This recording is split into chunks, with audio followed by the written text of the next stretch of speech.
西红柿、鸡蛋，又有几人不爱呢？金灿灿的蛋皮，搭配上红红火火的西红柿，撒上点葱花，随便翻炒几下，一道美味的西红柿炒蛋就完成了。尝上一块，酸甜可口。接下来看看我是怎么做的吧。首先，给西红柿顶部划一下，切个十字，装入碗中，倒上开水，烫个5分钟左右，就可以顺利的去皮了。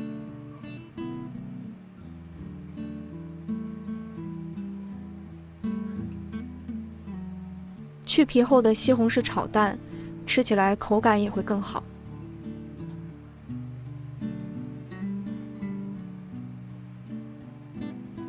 再给它一分为二，去掉根部，切成小块，装入盘中备用。再准备几颗小葱，切成小段，切小一点，炒出来才好看。切好后先放一旁备用。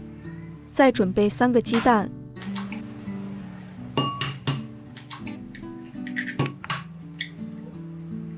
搅拌均匀，搅拌成这样就可以了。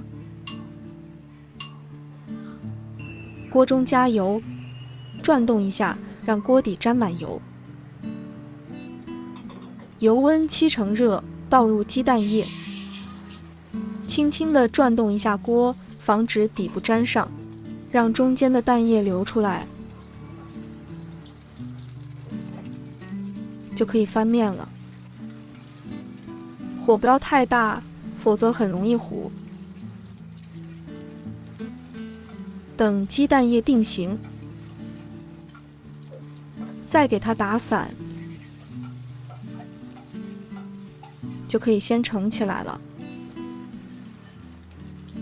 锅中重新加油，倒入西红柿，大火翻炒。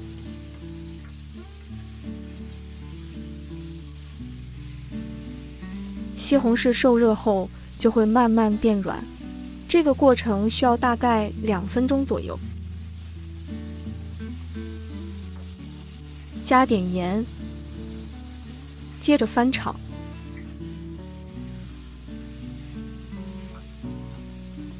炒到开始慢慢出汁就可以了。这时候倒入炒好的鸡蛋，翻炒均匀，让鸡蛋充分吸收西红柿的汤汁。再撒上葱花，翻炒一下，一道美味的番茄炒蛋就做好了。做法简单，超级美味，只需要10来分钟就可以轻松完成。喜欢的朋友也去试试吧。关注我，每周分享不一样的家常菜。感谢您的观看，我们下期视频再见。